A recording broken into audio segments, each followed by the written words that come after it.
Léla et le jardin secret. Il était une fois dans un village niché entre les montagnes, une petite fille nommée Léla. Léla vivait dans une maison en bois, entourée de champs fleuris et de forêts mystérieuses. Mais ce qui rendait Léla unique, c'était sa capacité à entendre les murmures des arbres et à comprendre le langage des oiseaux. C'était un secret qu'elle gardait précieusement, car elle savait que les adultes ne croyaient pas à de telles merveilles. Un jour, alors qu'elle se promenait près de la forêt, elle entendit un appel discret. C'était une voix douce, presque un souffle, venant du grand chêne au centre de la clairière. Curieuse, Léla s'approcha. Léla, Léla, murmura la voix, comme si le vent lui-même parlait. Elle s'agenouilla près de l'arbre et écouta attentivement. Le chêne, avec ses racines profondes et ses branches majestueuses, lui raconta qu'il avait un problème. Un oiseau rare, un colibri aux plumes d'or, s'était perdu et ne parvenait plus à retrouver son chemin vers le jardin secret, où il devait polliniser les fleurs magiques. Léla, touchée par cette histoire, décida de l'aider.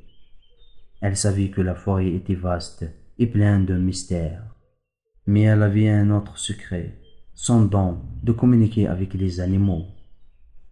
Elle se rendit donc à la lisière de la forêt, où les oiseaux et les animaux se rassemblent souvent. Là, elle parla au vent, aux arbres et aux petites créatures de la forêt.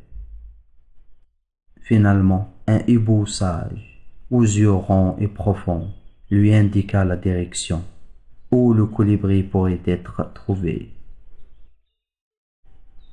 Léla marcha lentement, suivant les conseils du hibou jusqu'à ce qu'elle aperçoive le petit oiseau, fatigué et perdu, perché sur une branche. Il semblait avoir oublié la voie du jardin secret. « Ne t'inquiète pas, petit colibri, dit Léla doucement.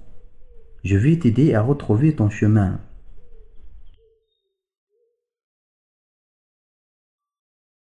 Avec une grande douceur, elle tendit la main et le colibri s'envola en direction du ciel, guidé par la lumière que Léla avait fait briller autour d'elle, comme un phare dans la nuit.